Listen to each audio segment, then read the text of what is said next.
What's up, Drivers at mga shooters? Kamusta? Kamusta po kayo? Scotty Thompson, ramdam ang pagkukulang sa Barangay Ginebra San Miguel nang mawala si Jamie Malonzo.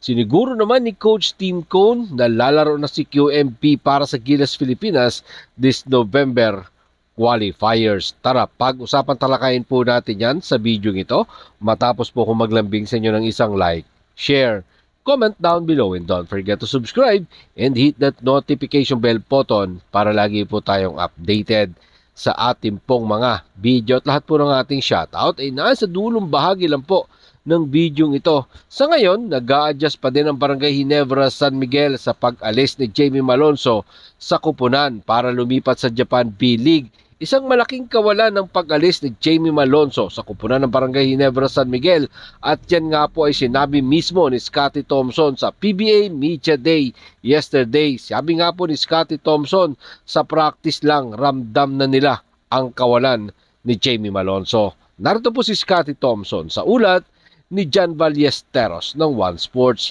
Sa practice, nararamdaman namin yung kakulangan, yung nawala si Jamie. Yan nga po ang sinabi ni Scotty Thompson. Malaking bagay kasi itong si Jamie Malonzo ang iniwan niyang butas dito sa Barangay Ginebra San Miguel. Pero mga ka-shooters, once na mag-step up dito yung isang Jeremiah Gray, siguro mapupuna na ang kawalan ng isang Jamie Malonzo na umalis nga po siya matapos ang 49 season ng PBA para lumipat naman sa Kyoto Hannaris dyan sa Japan V-League. Madami ang nagulat sa nangyari mga shooters, no? Kasi isipin mo, SMC ito, di mo akalain na iiwan ng players kasi when it comes to salary, hindi nagkukulang dyan ang SMC Group. Pero katulad nga po ng sinabi, nandyan si Jeremiah Gray, basta healthy, pwede mag-step up at yan din ang paniniwala mismo ni Scotty Thompson.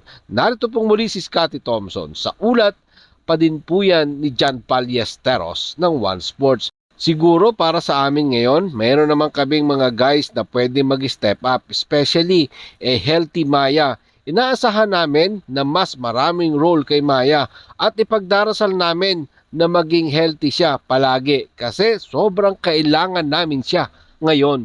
Well, sana nga mga shooters, no, maging healthy palagi si Jeremiah Gray para mapunan ang kakulangan, ang pagkawala ni Jamie Malonzo dito sa kupunan ng crowd favorite na Barangay Ginebra San Miguel. At ito, pag-usapan naman natin si QMB. Sinigurado na nga po yan ni Coach Tim Cone na handa na maglaro para sa Gilas Pilipinas ang 6'10" center na si QMB. Ngayon, darating nga pong November para sa FIBA Basketball World Cup Asian qualifiers at yan ay kinumpirma mismo ni Gilas Pilipinas head coach Tim Cone sa tanong ng media sa ginanap na PBA Media Day. Sinabi nga po ni Coach Tim Cone na nakikipag-ugnayan na ang Gilas Pilipinas kay QMB at kasama nga daw po dyan ang pag-send ng mga video para mapag-aralan ang opensa ng kupunan. Narito po mga sinabi ni Coach Tim Cone sa ulat ni Ruben Terrado ng Spin.ph. Oo, ina-assume namin siya.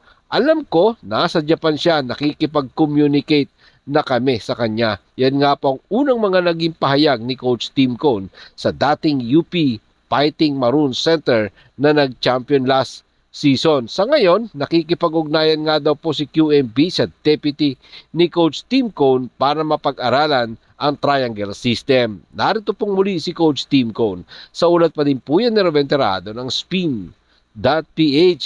Siya ay nagtatrabaho kasama si Patrick, ang aming analytic guy, ang aming taga-video. Nagpapadala kami ng mga video back and forth para sa triangle at para makuha siya ng mga head start. Pero hindi ko alam kung maglalaro ba siya sa isang team o meron siyang kontrata. Pero excited na maglaro sa November. Well, pagkasama ng mga ka-shooters, etong si QMB ng ating pambansang kupunan ng Gilas Pilipinas this coming November, malaking bagay sa team yung hustle ng isang QMB, rebound ability, and kaya din naman itong umiscore inside the paint. So tingnan natin kung makakasama na ba si QMB para sa ating pambansang kupunan ng Gilas Pilipinas. Sana by that time, pati itong si Kai Soto ay healthy na din mga shooters, no?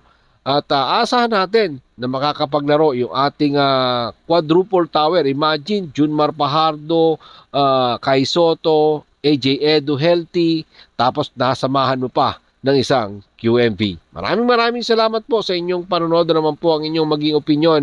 Diyan po natin yan pag-usapan sa comment section. Ingat and God bless everyone. Adjourn, pero katulad po ng ating nakagawian, bago po natin tapusin ang ating video, shoutout po kina